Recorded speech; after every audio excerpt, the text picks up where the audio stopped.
Ukraynanın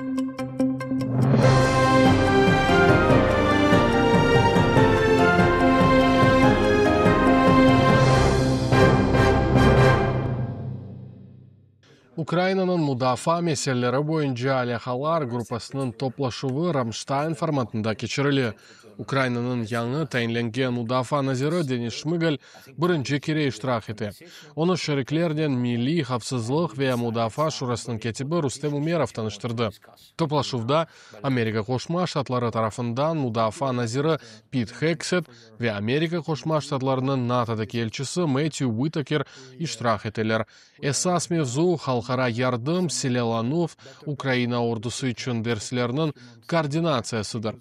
Umerov, cebinin ihtiyaçlarının 40% endi içki istisal tarafından kaplanğanını ama Ukrayna şeriklerden daha da büyük işbirlik kıdırğanını aytdı. Ramstein'ın koruşuvu Trump'nın Avropa memleketleri vastasının silah yetkizuvunun yanı sxeması hakkında beyanatlarından son ayrıca emniyetke malik ola. 21 iyul gecesi Rus askerleri dronlar ve raketalar yardımıyla Kiyev'ge hücum ettiler. Aviabasta hakkında haber akşam saat 23 yakınlarında eşitildi. Birinci patlavlar gece yarısında oldu. Paytaxtın birkaç rayonunda Darnitski, Shevchenkovski, Dniprovski ve Salomenski rayonlarında emniyetli yıkıntılar kaydetildi. Binalarının, süpermarketinin, alışveriş merkezleri hatta bala bahçesinin damları yandı. Ölüler ve yaralanganlar oldu, şu cümleden tınç halk arasında da. Kiyev şehir hakimiyeti tez yardım hizmetinin ve hekimlerinin işini tez teşkil etti.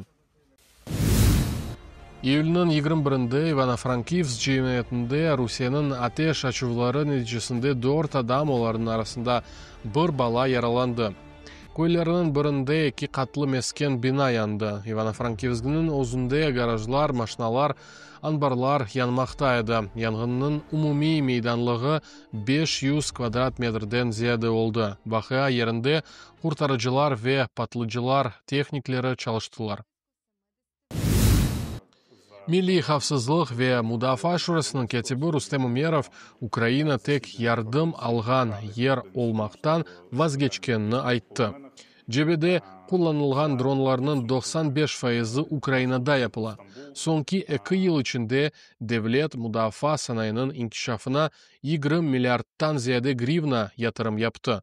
Bu dronlar müdafaa ve karşı hücumda tenkidi mühim faktörga çevrildi. Bu ise Ukrayna'nı tek harbi yardımının istimalcısı değil de şerik yapa. Ukrayna parlamentideki menbalar İstanbul'da Ukrayna ve Rusya arasında müzakerelerinin 3. turu geçirilmesi imkanı hakkında haber ettiler. Bu haftanın salı ya da çarşamba günleri olabilecektir. Rusya delegasyasına Putin'in yardımcısı Vladimir Medinski başlıklık edecek. Ukrayna delegasyasının başı ise Rustem Umerov olacak, dey Ukrayna halk deputatı Alexey Goncharenko. Aynı vakitte Zelenskiy evvelden Rusya lakırdını hakkı diyalog için değil de manipülasya için kullanganını bildirgen edi. Peskov Rusya'nın müzakerelerge meraklanganını tasdiqladi, ama onlarının maksatları şübeler doğru. Muvahat işgal etilgen Yarımada'da iyul'nun 21'inde kunduzge fırtına hakkında haberdarlık çıkarıldı. İşgalinin acele vaziyetler nazirliginin malumatına göre güçlü yağmurlar kok gudurduları burçak ve saniyede 25 metrege kadar yel beklenili.